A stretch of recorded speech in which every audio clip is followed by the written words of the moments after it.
The tires of the McLaren Senna hissed on the rain-slicked asphalt of the private drive, a silver dart slicing through the pre-dawn gloom of New York City. Inside, Malcolm Vexley loosened his Tom Ford tie. The ghost of Isabella's perfume, a cloying, expensive jasmine still clinging to the fibers of his suit. He was exhausted, but a familiar, smug satisfaction warmed him. He ran the city, he ran the markets, and he took what he wanted. As the grand Georgian-style mansion loomed, he pictured his wife, Evelina.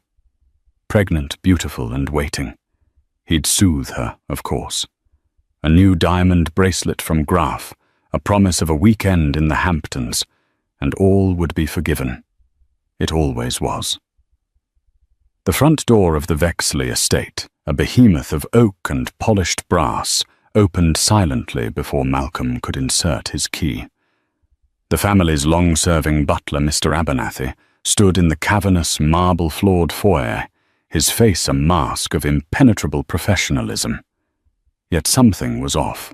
The air, usually warm and scented with the fresh lilies Evelina adored, was cold, sterile. A funereal stillness had settled over the house. The grand crystal chandelier, normally blazing with a light that spoke of limitless electricity and boundless wealth, was dimmed to a somber, penitent glow. Abernathy. Malcolm said, his voice a low rumble, meant to project effortless authority. "Is Evelina asleep? I hope the storm didn't wake her." "Mrs. Vexley is waiting for you in the conservatory, sir," the butler replied, his gaze fixed on a point just over Malcolm's shoulder. The subtle refusal to make eye contact was a tectonic shift in their 15-year dynamic. "She asked not to be disturbed until your arrival." A flicker of irritation pricked at Malcolm. Evelina waiting up was never a good sign. It meant a talk, a tearful catechism of his late hours and missed dinners that he would have to patiently endure before they could return to the comfortable status quo. He squared his broad shoulders, the fabric of his bespoke suit stretching tight.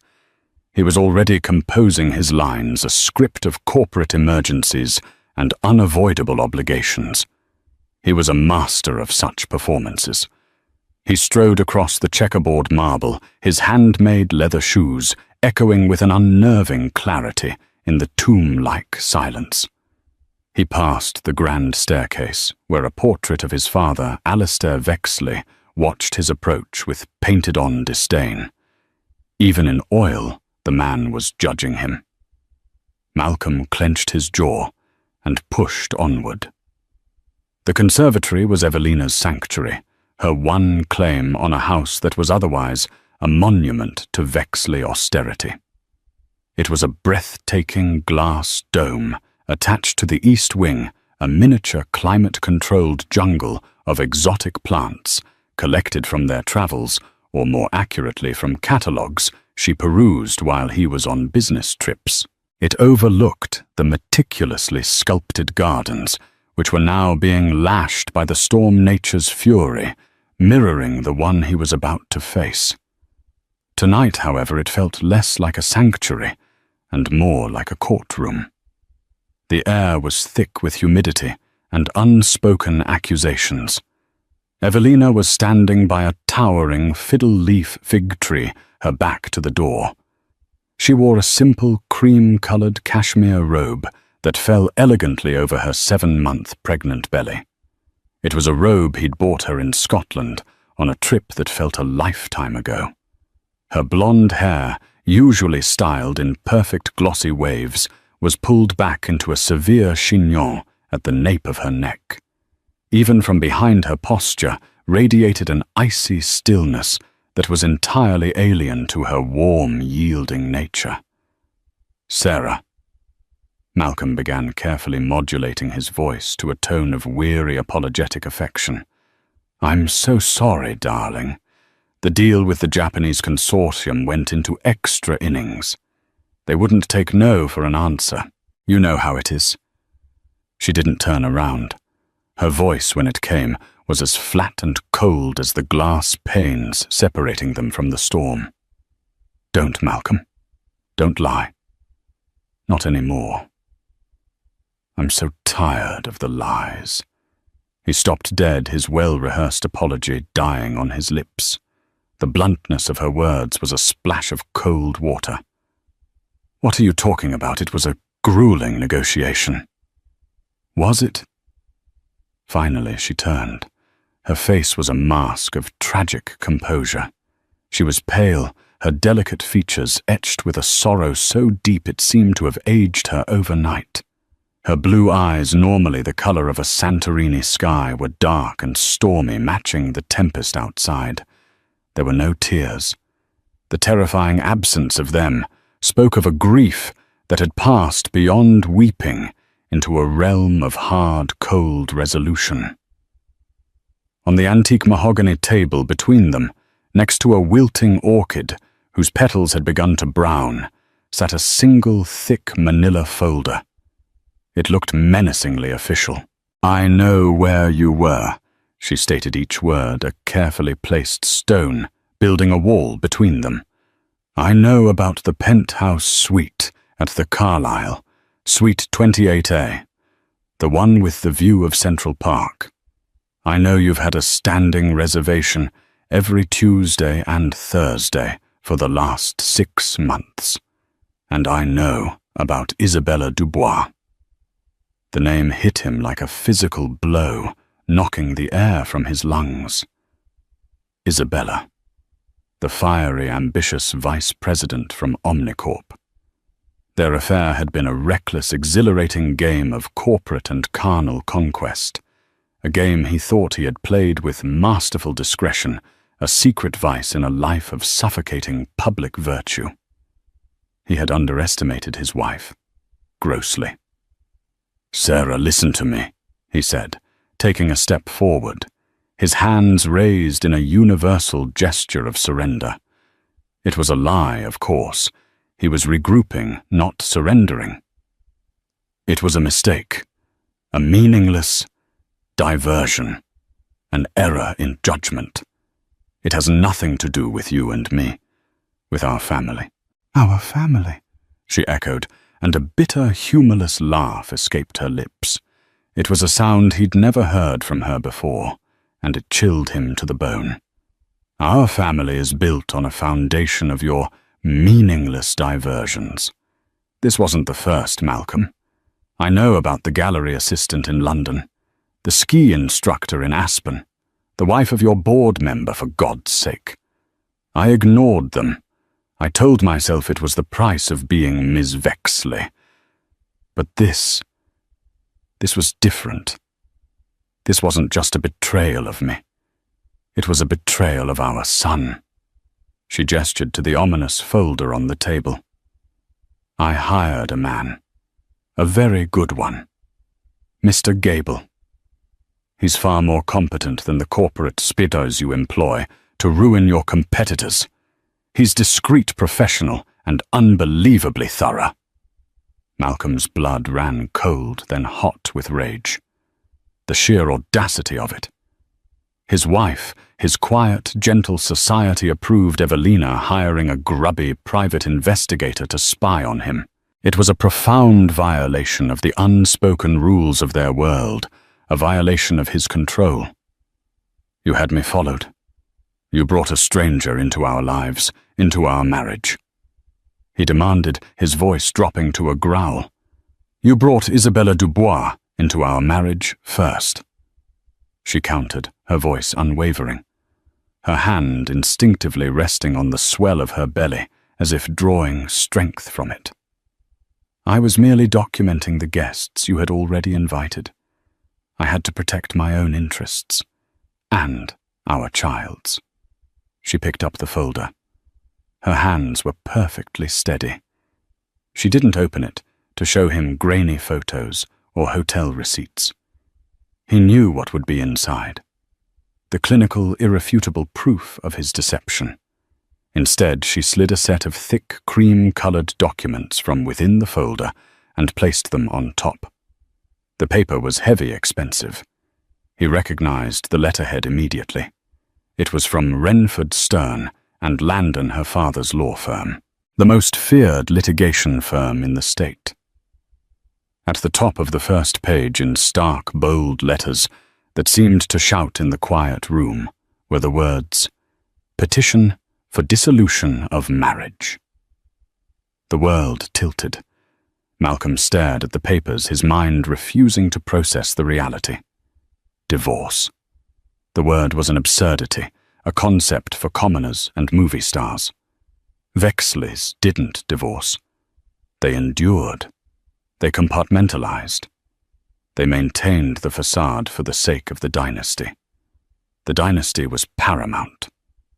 "This is insane," he breathed, the sound swallowed by the cavernous room. "You're emotional. You're pregnant.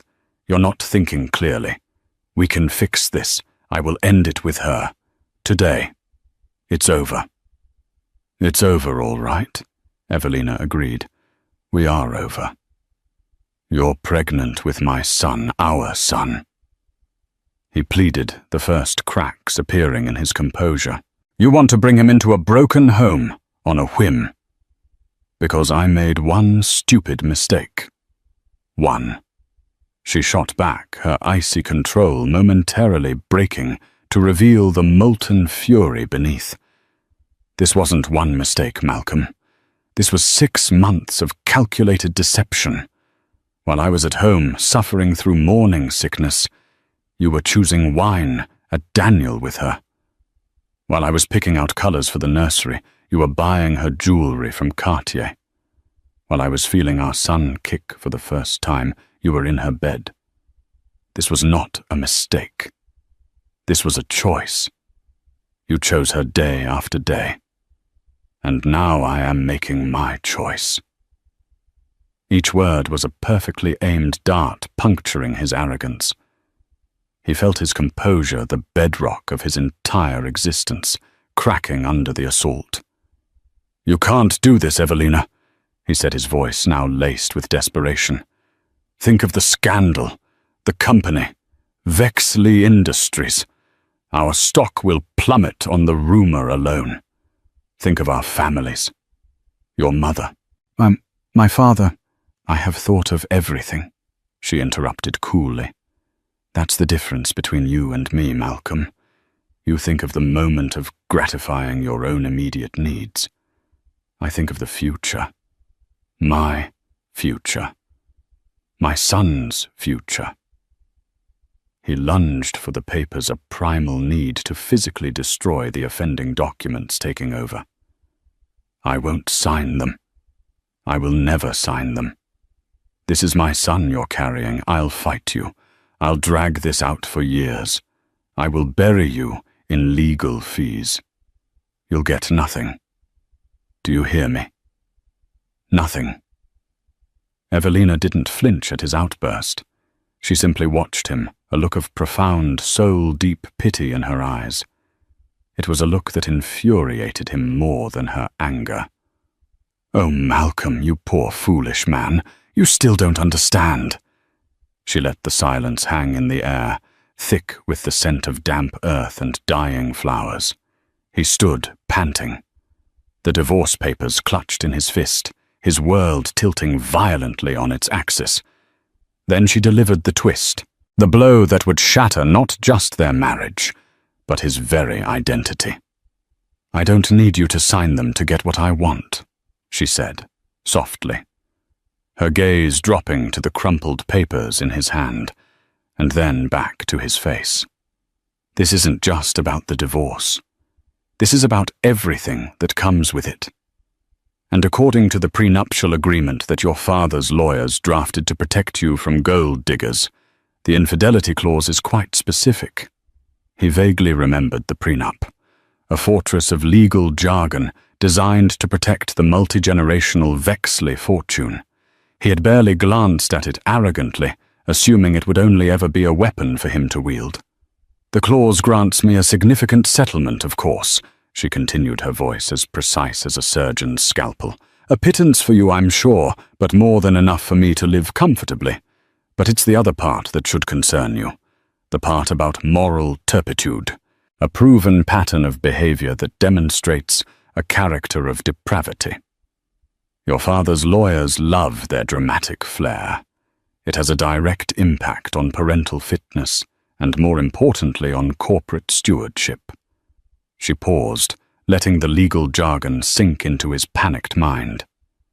"And here's the real problem for you, Malcolm," she said, her voice dropping to a near whisper, a whisper that carried the force of a hurricane. "Mr. Gable, my very thorough investigator, wasn't just looking into your affair with Ms. Dubois. He started looking into why you needed to have an affair with her, specifically.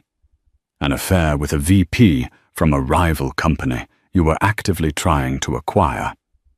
He got curious.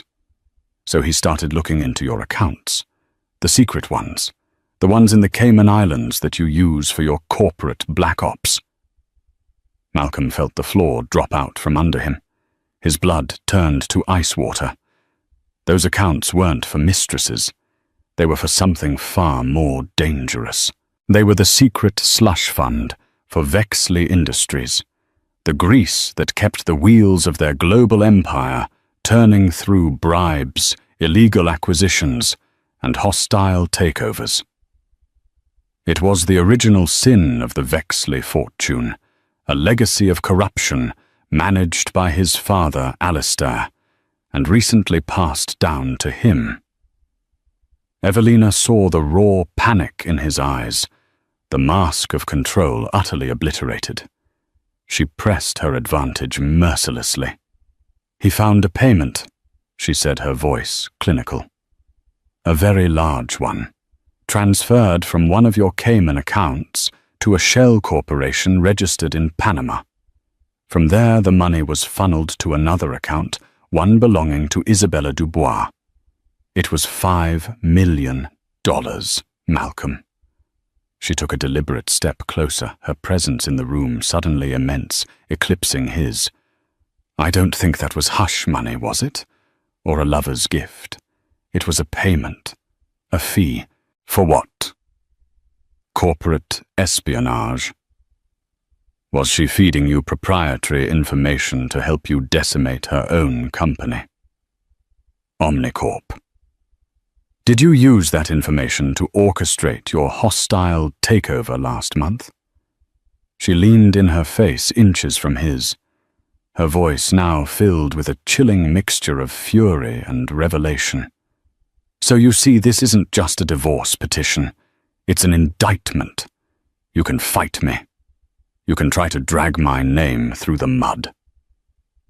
But the moment you do, the moment your lawyers file the first motion to contest this folder, the real folder, the one with bank statements, wire transfers, server logs, and a sworn affidavit from a very cooperative Ms. Dubois, who suddenly fears she's an accomplice to wire fraud and market manipulation. It all goes to the district attorney's office and to the SEC. She finally stood back, her devastating speech concluded. She looked at the man she had once loved, now reduced to a cornered animal, trembling and exposed. "So you have a choice," she declared, her hand resting protectively on her unborn child. "You grant me a quiet, swift divorce. You give me full custody and the settlement we both know I'm entitled to. You walk away and let me raise my son in peace. Or you can hold on to your pathetic pride, and I will burn the entire Vexley empire to the ground with you and your father in it. Your choice. You have 24 hours. With that, she turned her back on him and walked out of the conservatory, her footsteps silent on the marble floor.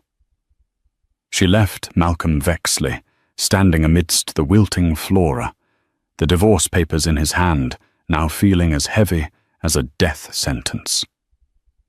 The scent of jasmine had been replaced by the stench of scorched earth. The 24 hours Evelina had given him ticked away like a time bomb, wired to the foundations of his world. Malcolm didn't sleep. He didn't eat. He paced the length of the silent, cavernous penthouse, the glittering lights of Manhattan, a mocking panorama of a kingdom he was about to lose. The divorce papers lay on his antique desk, a white flag of surrender he couldn't bear to wave. His first instinct, the one honed by a lifetime of Vexley privilege and power, was to crush her, to unleash his legal team, a pack of wolves in Xenia suits who specialized in scorched earth litigation. He envisioned burying Evelina in motions, depositions, and injunctions until she begged for mercy, until she was financially and emotionally ruined. But she had outmaneuvered him with breathtaking audacity. This wasn't a fair fight. It was a hostage situation. She held the company his father, his entire legacy captive. The $5 million payment to Isabella. It was exactly as Evelina had guessed. A brilliant, brutal, and utterly illegal move to secure the Omnicorp takeover. He had felt like a master of the universe when he'd closed that deal. Now he realized he had been nothing more than a common criminal, and his wife had the receipts. His first call wasn't to his lawyer. It was to the one man more ruthless than any attorney he could hire. It was to his father. Alistair Vexley answered on the second ring from his sprawling Connecticut estate, his voice crisp and impatient, even at 6 a.m. "This had better be the most important call of your life." "It might be." Malcolm said the words, tasting like ash. "She knows," he stated, foregoing any preamble. "Evelina. She knows everything." He laid it all out, his voice a low monotone of defeat. The private investigator, the divorce, the infidelity clause, the moral turpitude. He watched as the first rays of dawn struck the spire of the Freedom Tower, a spear of light in the grey sky. When he got to the $5 million payment wired to Isabella, the line went silent for a long moment. Malcolm could picture his father's face, not showing panic, but the cold, calculating fury of a chess master whose opponent has just made an unexpected, game-changing move. "The girl was a loose end," Alistair finally said, his voice as cold and unforgiving as a winter sea. "I told you to handle her with cash untraceable. You used a wire transfer. You got sentimental sloppy." "Sentimental I was closing the biggest deal of the year." Malcolm shot back, a spark of his old fire returning. "A deal you pushed me to win at any cost." "There are costs and there are costs, boy," Alistair snarled. "You broke the cardinal rule, never give them leverage. You let the wife get the upper hand. So what does she want?" "What's the ransom?" "A quiet divorce. Full custody. The settlement from the prenup." "Give it to her," Alistair said, instantly decisively. "Cut her loose. A one-time payment is cheaper than an SEC investigation. We'll absorb the loss. Then we begin our own campaign. We'll leak a story to the Post about her having an affair with her tennis coach. We'll find a maid to say she drinks heavily. We'll paint her as an unstable, gold-digging hysteric. We'll ruin her reputation so thoroughly she won't be able to order a coffee in this town without being sneered at. By the time the custody battle comes, she'll be deemed an unfit mother, and we'll get the boy." Malcolm felt a wave of profound nausea. This was the Vexley way. Not to solve problems, but to obliterate them. To scorch the earth so nothing could ever grow there again. He thought of Evelina, of her quiet strength, her dignity, even in her pain. He thought of the child she carried, his child. To subject them to that kind of public vivisection felt monstrous. "No," Malcolm said the word, emerging from a place of deep, unfamiliar conviction. "What did you say to me?" Alistair's voice dropped to a dangerous, threatening low. "I said no," Malcolm repeated, a new resolve hardening his voice. "We are not going to destroy the mother of my son. We are not going to drag an infant through that kind of filth. There has to be another way." "You've gone soft," Alistair spat in disgust. "Fine. You want another way? Find a weakness, a pressure point. Everyone has one. The wife, the PI, the mistress. Find it and squeeze until they pop. I'll make some calls. The PI Gable, you said he'll find his license under review and a full IRS audit on his desk by noon. The girl Dubois will find her career prospects globally extinguished. We'll handle the peripherals, but you, Malcolm, you need to handle your wife. Remind her of the life she'll be giving up. The prestige, the power, the protection of our name. Remind her that the Renford name is old and respected, but the Vexley name is feared." Alistair hung up, leaving Malcolm in a silence that felt more damning than the shouting. His father's plan was clear, a campaign of intimidation and destruction. He was to handle Evelina. But as he looked at the divorce papers again, he realized Alistair didn't understand the new reality. Evelina wasn't afraid of them anymore. She had walked through the fire of his betrayal and emerged as something new, something unbreakable.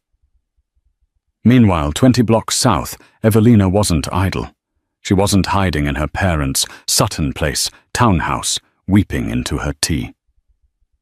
She was in a war room. The Midtown office of Renford, Stern and Landon was a fortress of mahogany leather-bound books and quiet lethal competence. With her was her father, Robert Renford, a silver-haired lion of the legal world whose calm demeanor masked a mind like a steel trap, and her older brother, Julian Renford. Julian was everything Malcolm wasn't measured empathetic, but with a fiercely protective streak that had turned into a vengeful fire the moment he learned of Evelina's plight. "Alistair's first move will be to discredit you," Julian said, pacing in front of a whiteboard covered in flowcharts and contingency plans. He had been a prosecutor before joining the family firm, and he was approaching this like building a case against a mob boss. "He'll leak a story. Page 6 will have a field day. They'll call you bitter, greedy, unstable." "Let them," Evelina said, calmly, sipping a cup of chamomile tea. Her pregnancy had given her a strange, serene focus, a clarity that cut through the noise of her emotions. The petty dramas of high society seemed meaningless now. "Our narrative is stronger. Pregnant wife leaves philandering criminal husband. That's a headline that writes itself. They can throw mud, but I'm holding a nuclear bomb. The public will side with the mother." "The PI Gable called," Robert Renford interjected, looking up from his phone with a grim smile. "As predicted, the state licensing board has suddenly opened an inquiry into his practices, citing an anonymous complaint, and the IRS has flagged his last 5 years of returns for a full audit." Evelina nodded. It was exactly what she'd expected. "Is he holding firm?" "Gable is an old day, my dear," Robert said, pride in his voice. "He's been threatened by bigger monsters than Alistair Vexley. He moved all his sensitive files, including your copies, to a secure off-site server the moment he took the case. He knew this was coming. He's clean, and he's not intimidated." The real wild card was Isabella Dubois. After Evelina's investigator had approached her, not with threats, but with a calm, clear presentation of the evidence of wire fraud and conspiracy. She was embroiled in Isabella, had been terrified. Her ambition had led her into a trap. Evelina, through her lawyers, had offered her a way out. Cooperate fully. Provide a sworn affidavit detailing Malcolm's and Vexley Industries' actions, and Renford and Stern would arrange for an immunity deal with the DA's office. The alternative was to face the wrath of the Vexleys and a federal prison sentence alone. Isabella, ambitious but not stupid, had agreed. A dedicated encrypted conference line buzzed. It was Isabella, her voice shaky and thin. "He called me," she whispered the sound, tinny and full of fear. "Malcolm, he offered me $10 million to disappear, to sign a statement saying I lied about everything that I was extorting him." "What did you tell him?" Julian asked, his voice sharp. I told him I'd think about it. I was scared. But then an hour later I got another call, a private number. A man with a thick Eastern European accent. He didn't introduce himself.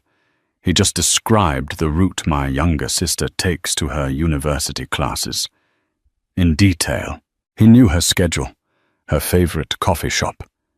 Then he said, "Accidents happen to careless people," and hung up. A cold silence fell over the room. They had anticipated legal and financial pressure, not this, not the crude thuggery of gangsters. This was Alistair's signature. "Isabella," Evelina said, her voice a calm anchor in the storm of fear.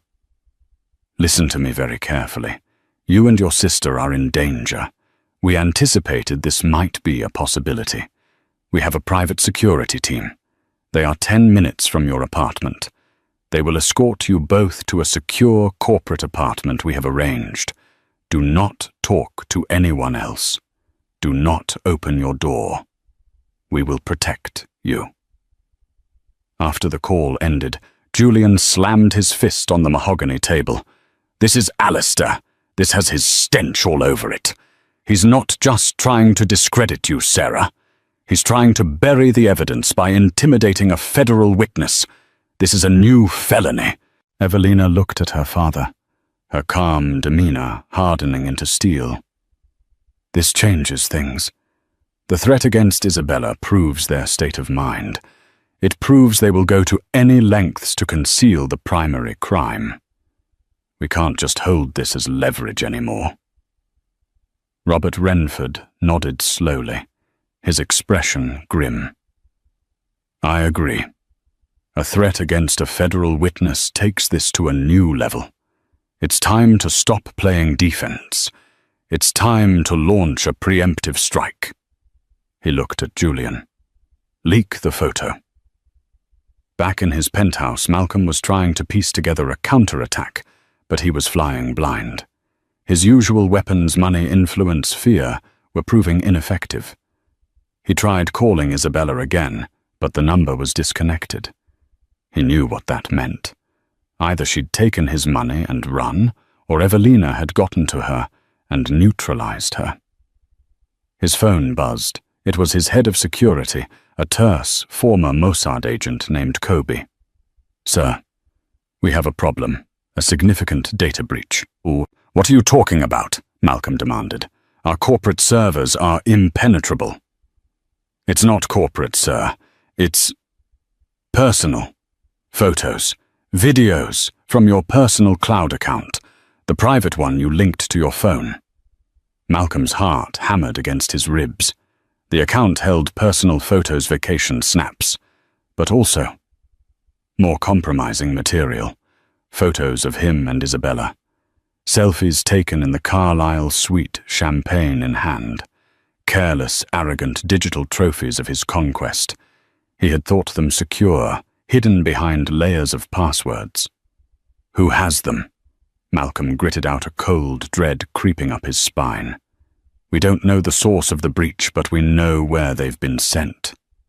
Kobe said, his voice grave. "To every major news outlet in the city. The Times, the Post, the Journal Gawker, TMZ. All of them. They were sent from an anonymous encrypted email address 30 minutes ago. The subject line was, 'The real Malcolm Vexley.'" Malcolm sank into his chair, the phone slipping from his grasp. This wasn't his father's clumsy, thuggish style. This wasn't a page 6 leak planted with a friendly editor. This was a surgical strike, precise, devastating, and designed for maximum public humiliation. Alistair wanted to paint Evelina as unstable. She had just painted him as a lecherous, cheating pig for the entire world to see. He knew, with a sickening, gut-wrenching certainty, who was behind it. Evelina hadn't just hired a PI to find dirt. She had hired a hacker to steal the shovel. The game had escalated. The armies were no longer just gathering. They were marching. And Evelina Renford Vexley had just fired the first deafening cannon shot, proving that the quiet, graceful woman he thought he knew was gone, replaced by a strategist every bit as ruthless and calculating as the men she was fighting. The 24-hour deadline had been a smokescreen.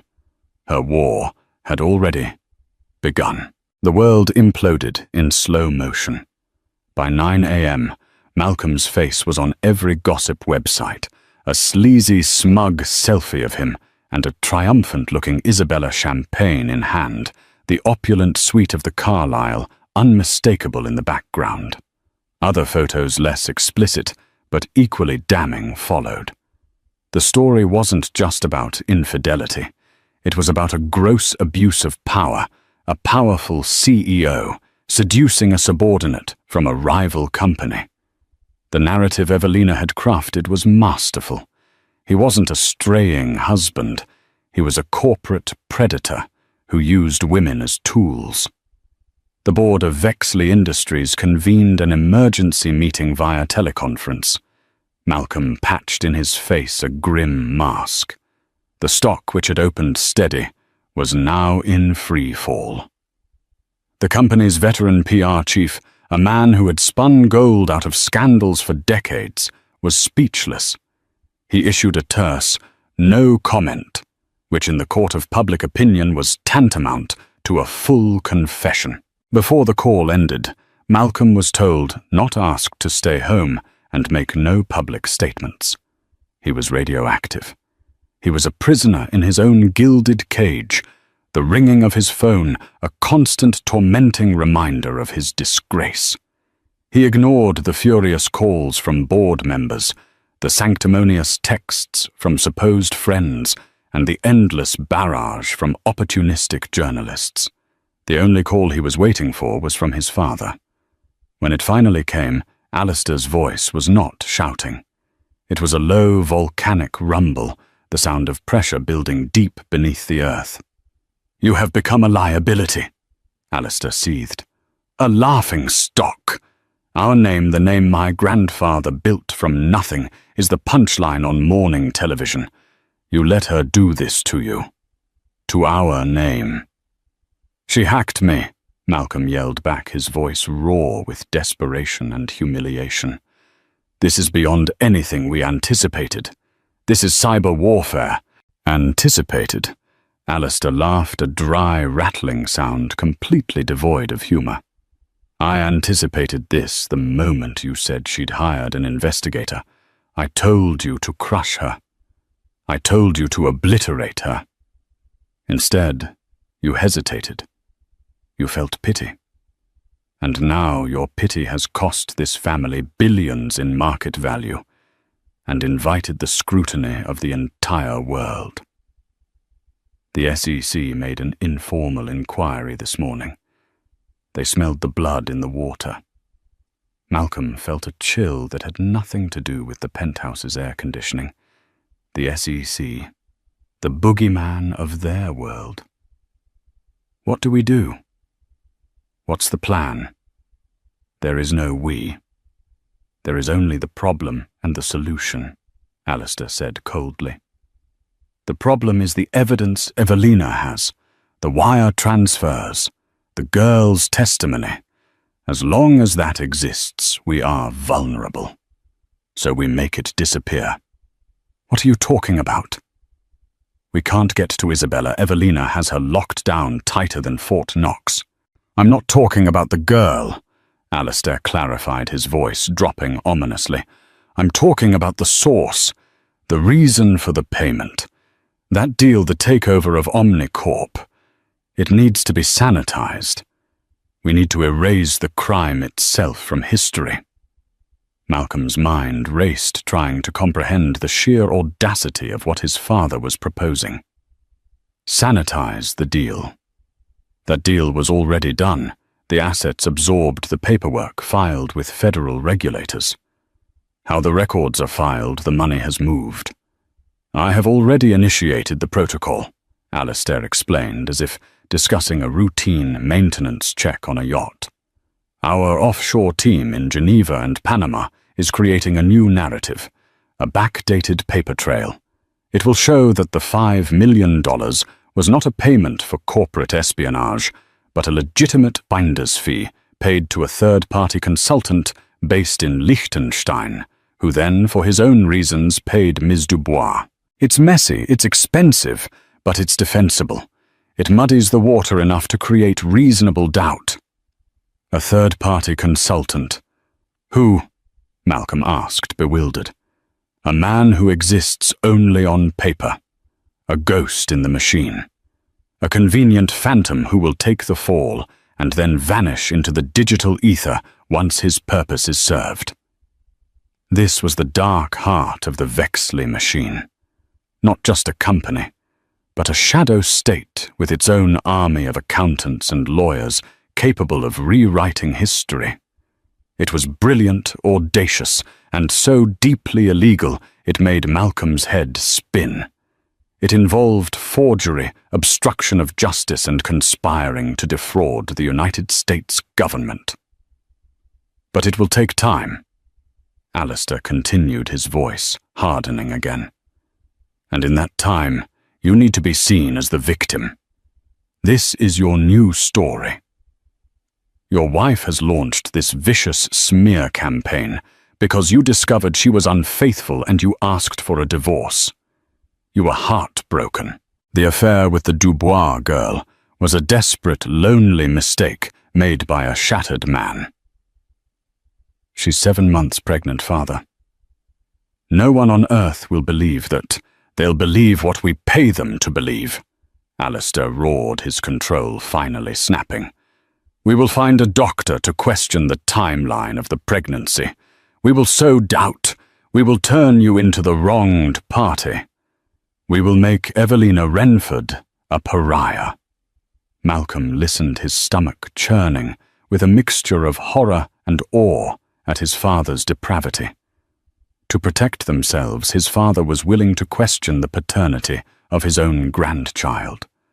To brand Evelina not just an adulteress, but a liar carrying another man's child. It was a line so dark, so vile, he never imagined even his father would cross it. The raw, primal instinct to protect his unborn son warred with a lifetime of conditioning to protect the family name at any cost. In the Renford and Stern war room, the atmosphere was electric. The photo leak had worked perfectly, seizing control of the public narrative and forcing the Vexleys onto the defensive. Now it was time for Phase 2. Alistair is panicking, Julian said, pointing to a screen displaying Vexley Industries' plummeting stock price. He's not a strategist. He's a bully. And bullies panic when the victim punches back. He'll do something rash and stupid. He's already manufacturing a cover story, Evelina said. She sat at the head of the table, a queen surveying her battlefield. He'll try to create a firewall between the $5 million and the Omnicorp deal. He'll invent a middleman, a consultant, a cutout. He'll forge documents to make it look legitimate. Robert Renford looked at his daughter, a deep, profound respect in his eyes. How can you be so certain of his exact strategy? Because that's what he did 10 years ago with the Argentinian mining deal, Evelina replied coolly. I was a newlywed, eager to understand the family business I had married into. I used to read the annual reports, the shareholder summaries, the press clippings. I remember a scandal, accusations of bribery to secure mining rights. It was a big story for a week, and then it just disappeared. The official story became that a rogue contractor had acted alone. The contractor was never found. The pattern is the same. Alistair doesn't innovate. He just repeats his past successes. She had been a silent observer for years, the beautiful passive wife, the perfect hostess. No one had ever suspected she was also a student memorizing their playbook, identifying their weaknesses. He thinks I only have the evidence from Mr. Gable. Evelina continued, a grim smile touching her lips. He thinks this is a fight about one corrupt deal, but he's wrong. She turned to her brother. Julian, it's time. Julian nodded grimly. He unlocked a reinforced briefcase and pulled out a slim encrypted hard drive, handling it as if it were radioactive. When Sarah first came to me 6 months ago, after she found a suspicious charge on the Amex bill, she knew it wasn't enough just to prove the affair. She had to prove the rot went to the core. So we looked for someone on the inside. He slid the drive across the table. We found him, a senior accountant in the legacy division at Vexley Industries, a man named Arthur Finch. Alistair passed him over for CFO 10 years ago in favor of a younger, more compliant sycophant. Arthur has been with the company for 30 years. He's a bitter, overlooked man with a photographic memory and an obsession with keeping personal records. His bitterness was our opportunity. Evelina's plan had been far more intricate than just catching Malcolm in the act. The affair was merely the trigger, the public justification for a war she had been planning for nearly a year. Arthur Finch had become her secret weapon. For months he had been feeding information to Julian, making encrypted copies of files from the company's archives, not just of the Omnicorp deal, but of everything. Decades of creative accounting offshore entities, buried scandals. The Argentinian mining deal, a suppressed environmental disaster in Indonesia that had poisoned a village. A trail of corporate malfeasance that led directly, irrefutably, to Alistair Vexley. The drive contains Alistair's entire legacy of corruption, Evelina said. The original sin of the Vexley fortune, as you called it, Father. It's the real leverage. The threat to the DA was a feint to make them panic. This is the kill shot. Malcolm, blissfully unaware of the sword of Damocles hanging over his entire family, was spiraling. His father's plan to frame Evelina and delegitimize his own son felt vile. For the first time, the Vexley way felt not just ruthless, but truly evil. He found himself looking at the crumpled divorce papers on his desk, not with anger, but with a strange, horrifying clarity. Evelina wasn't just leaving him. She was escaping a sinking, toxic ship. His personal phone, the one not besieged by the media, rang. It was an unknown number. He answered, expecting another of his father's lieutenants. Malcolm. The voice was soft, hesitant, but unmistakable. It was Evelina. He was so stunned he couldn't speak. Don't talk, she said quickly, her voice low and urgent. Just listen. I know what your father is planning. I know he's in Geneva fabricating documents to cover the Omnicorp deal. I know he wants you to go on television and claim I was unfaithful to claim that our baby isn't yours. Malcolm's blood ran cold. How could she possibly know that the conversation with his father had been on a secure line? Did she have his penthouse bugged? Was her reach that long?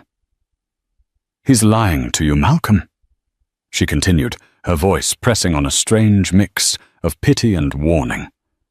He's not just trying to save the company. He's trying to save himself. The Omnicorp deal was never your idea. It was his from the start. You were just the face of it. He pushed you into the deal. He pushed you towards Isabella. He knew you'd be reckless. He was counting on it. He set you up. What? Why? Malcolm stammered his mind, reeling, unable to grasp the scale of the betrayal. Because he needed a distraction, a big, noisy public scandal. Something to draw all the attention, to have the media and the regulators looking at you while he was burying something much, much worse. Ask him, Malcolm. If you have the courage, ask him about the real reason he needed Omnicorp's technology. Ask him about Project Nightingale. The line went dead. Project Nightingale. The name meant nothing to him. A code name for a deal he wasn't privy to. He was the chief operating officer of Vexley Industries, the heir apparent. He was supposed to know everything. The realization crashed down on him. Alistair had been running a shadow company within their own company. Alistair had set him up, used his own son as a sacrificial lamb to create a media firestorm that would act as chaff, distracting from a much larger, darker crime. The affair, the public humiliation, it was all part of Alistair's grand, monstrous design. Evelina's attack hadn't been an attack at all. It had been a reaction to a trap she saw being laid for him. The rage that filled Malcolm was pure and white-hot. It wasn't the petulant anger of a man who'd been caught. It was the elemental fury of a son betrayed by his father. The carefully constructed world of Vexley loyalty and dynasty shattered into a million pieces around him. He stormed through the penthouse, grabbing his car keys. He had to see his father. He had to look him in the eye and demand the truth. As he reached the door, his personal phone buzzed with a message from an unsaved number. It was a single image, a sonogram, a grainy black and white picture of the child at the center of this maelstrom. Beneath it, a simple line of text from Evelina. He has your chin. Don't let your father take your son from you before you've even met him. The image broke through his rage, grounding him in a way nothing else could. This wasn't about the company anymore. It wasn't about stocks or deals or reputations. It was about the sins of the father and the future of the son. Evelina hadn't just given him a warning. She had given him a choice. He could continue to be his father's pawn, a disposable piece in a sick game, or he could finally become his own man, his son's father. He left the penthouse not to confront Alistair in a fit of blind rage, but with the cold, deadly purpose of a man who finally understood the real war he was in. And he knew with terrifying certainty that his only potential ally was the woman he had just betrayed. The drive to Alistair Vexley's Connecticut estate was a crucible of fury. The web of lies he had inhabited, family loyalty, dynastic duty, had been torn away, leaving only the raw, ugly truth of his father's betrayal. Malcolm wasn't just angry. He was reborn in the fire of that knowledge. He found Alistair in his baronial study, a room of dark wood and the suffocating smell of power. His father was on the phone, a portrait of calm command, directing his shadow army to rewrite history. Alistair motioned for him to wait, but Malcolm's patience was gone. He walked to the desk and stood there, silent, and radiating a cold fury that finally made his father end the call. "Good," Alistair said, mistaking his son's stillness for resolve. "You've pulled yourself together. I've already planted a story with the journal. It paints you as a man manipulated by an unstable wife." Malcolm ignored the tumbler of scotch his father offered. "What is Project Nightingale?" he asked, his voice dangerously quiet. Alistair's composure flickered for a fraction of a second. "A minor R&D initiative. It doesn't concern you." "Don't lie to me," Malcolm's voice sliced through the air. Evelina knows the name. The Omnicorp takeover was never about market share. It was about their AI surveillance software. That's Nightingale, isn't it? A program so dirty you were willing to sacrifice your own son to create a smokescreen. Alistair rose, his towering frame exuding the menace that had controlled Malcolm his entire life. I did what was necessary to protect this family, to protect the Emma that will be yours.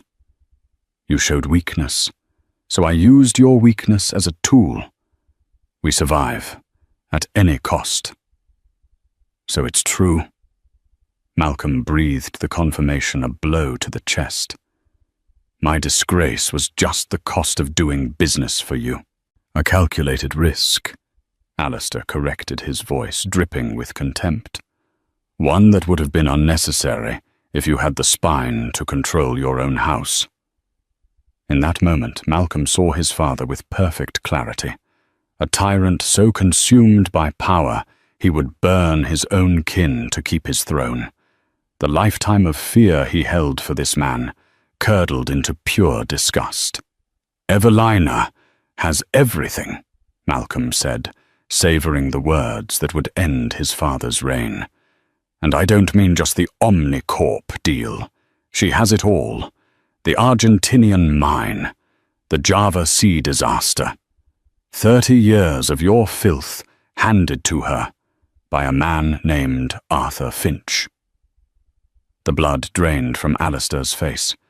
The name Arthur Finch was a ghost, a discarded servant he never imagined would have the power to haunt him.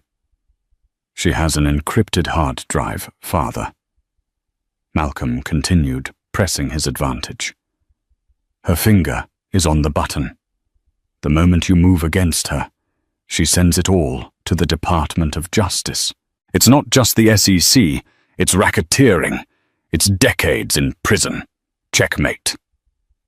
Alistair sank into his chair, the magnificent posture crumbling, the illusion of power vanishing. He looked small and old. What does she want? He whispered, the fight gone from his voice. She doesn't want to destroy the company. Malcolm said, the answer hanging in the air. She wants to cleanse it. The negotiation took place in a closed-off wing of the Metropolitan Museum of Art, surrounded by the silent, judging eyes of ancient history. Evelina was there, a serene and powerful figure, flanked by her father and brother. Malcolm stood alone, the bridge between the two worlds. Alistair was not present. His reign was over. Here are my terms. Evelina stated, her voice clear and steady in the vast gallery. They are not negotiable. What followed was not a negotiation, but a surrender dictated with surgical precision. First, Alistair Vexley would immediately resign from the board, citing health reasons. His entire share portfolio would be placed into a blind trust for his grandchild, Alexander Renford Vexley. He was to have no further influence over the company. Ever. Second, Malcolm would publicly accept full responsibility for the affair and the divorce. A formal, unequivocal apology drafted by Evelina's team would be issued to her and the shareholders. Third, the divorce would be swift and quiet. Evelina would receive her full settlement and sole physical custody of their son. Malcolm's visitation rights would be contingent on his unwavering cooperation. Fourth, Malcolm would become CEO of a reformed Vexley Industries, but his power would be checked by a new independent ethics committee on the board. The chair of that committee, holding the deciding vote, would be Julian Renford. The company would self-report the Omnicorp crime dismantle project Nightingale and accept the legal and financial consequences. Finally, the hard drive containing Alistair's legacy of corruption would be held in escrow by Robert Renford. It was a permanent insurance policy. If the terms were ever violated, the drive would be sent to the authorities. It was a total surrender, but it was also a lifeline. Evelina wasn't burning the empire down. She was forcing a hostile takeover of its morality. Malcolm looked at the woman he had so grievously underestimated. He could fight for the scraps of his father's corrupt legacy or build something new from the ashes. It wasn't a choice at all. "I agree." Malcolm said the words, sealing his father's fate and his own future. "I agree to all of it." The weeks that followed were a whirlwind of legal and corporate triage. Alistair vanished from public life, a ghost in his own mansion. Malcolm's ascension, coupled with a shockingly frank corporate apology, sent ripples through the financial world. It was unprecedented. He and Evelina did not reconcile. The trust and love were casualties of a war they had both in their own ways won. Their interactions were crisp and professional, a new fragile respect growing from the wreckage of their marriage. He saw her strength, and she saw his capacity for change. 3 months later, Evelina gave birth to a healthy baby boy. They named him Alexander Renford Vexley, a name representing not a union, but a new foundation built on a brutal truth. In the quiet hospital suite, Malcolm looked at his son sleeping in Evelina's arms. He saw his own chin, as she had promised. He looked at Evelina, her face softened by motherhood, and finally understood the depth of his failure and the scale of her victory. She hadn't just divorced him. She had saved him. She had saved their son from the poison of the Vexley legacy. "He's beautiful," Malcolm said softly. "Yes," Evelina replied, her eyes on their child. "He is. And he will grow up knowing what it means to be a good man. We will make sure of it."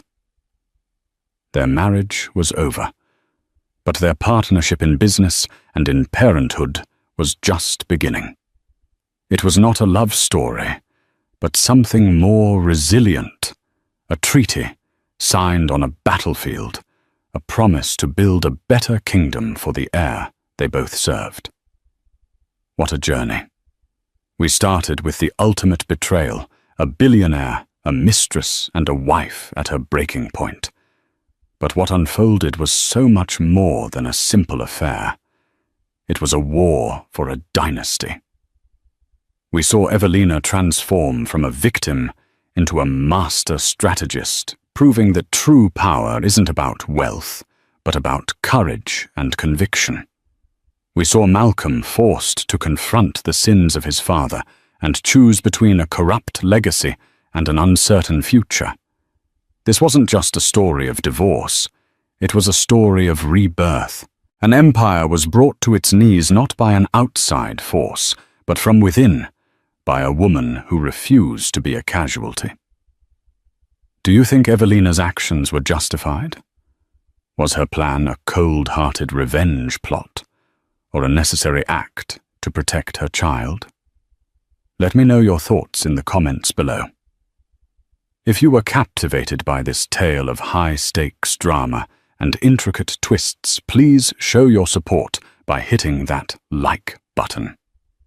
Sharing this video with someone who loves a story of powerful karma, and most importantly, subscribe to the channel for more millionaire dramas that feel just like real life. Click that notification bell so you don't miss the next story.